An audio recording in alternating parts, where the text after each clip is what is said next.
కేంద్రం నుంచి ఆంధ్రప్రదేశ్కు నిధులు రాబట్టడంలో ముఖ్యమంత్రి చంద్రబాబు నాయుడు చేతులెత్తేశారు. ఈ విషయాన్ని బాబు అనుకూల మీడియాలో రాయడం విశేషం. కేంద్ర హోంశాఖ మంత్రి అమిత్ షా పిలుపు మేరకు చంద్రబాబు నాయుడు ఢిల్లీకి వెళ్లారు. కేంద్ర బడ్జెట్ ప్రవేశపెట్టడానికి ముందు బాబు ఢిల్లీ పర్యటన ప్రాధాన్యం సంతరించుకుంది. చంద్రబాబు నితీష్ కుమార్ మద్దతుతో మోదీ సర్కార్ ఏర్పాటు చేసిన సంగతి తెలిసిందే. దీంతో ఏపీ, బీహార్ రాష్ట్రాలకు సాయం అందించడంలో కేంద్రం ఉదారంగా ఉంటుందని అంతా భావించారు.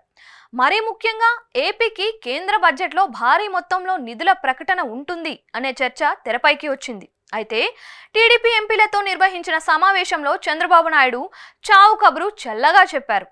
ఎంపీల సమావేశంలో చంద్రబాబు ఏమన్నారంటే, బడ్జెట్లో కేంద్రం మన రాష్ట్రానికి భారీగా నిధులు ఇస్తుందని ఆశలు పెట్టుకోవద్దు.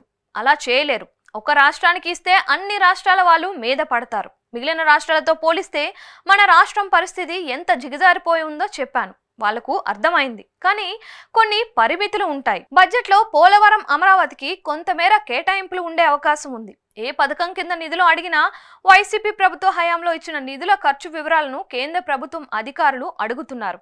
వైసీపీ ప్రభుత్వం ఇష్టానుసారంగా నిధుల్ని దారి మళ్లించింది. దీనివల్ల అనేక పథకాలకు కొత్తగా నిధులు వచ్చే అవకాశం లేకుండా పోయింది. రుణాలు తీసుకోవడానికి అవకాశం ఉన్నంత మేర నాడు వైసీపీ ప్రభుత్వం చేసింది అని ఎంపీలతో చంద్రబాబు చెప్పారని ఆయన అనుకూల పత్రికే రాసింది. ఇక రాష్ట్ర అవసరాలేంటో అమిత్ షా తెలుసుకోవడం ఏంటో అర్థం కావడం లేదు. దేనికోసం చంద్రబాబును అమిత్ షా పిలిపించారు? రాష్ట్రానికి మాత్రం కేంద్రం నిధులు ఇచ్చే ప్రశ్నే లేదని చంద్రబాబు ముందే తేల్చేశారు. బడ్జెట్లో నిధులు కేటాయించకపోతే విమర్శలు వెల్లువెత్తుతాయని చంద్రబాబుకు ముందే తెలుసు. అందుకే తానే ముందుగా రాష్ట్రానికి నిధులు రావని చెబితే ఒక పని అయిపోతుందని ఆయన నిర్ణయించుకున్నట్లుంది. ఈ మాత్రం దానికి మోదీ సర్కార్కు బాబు మద్దతు ఇవ్వడం దేనికోసం అనే ప్రశ్న తప్పక ఉత్పన్నమవుతుంది.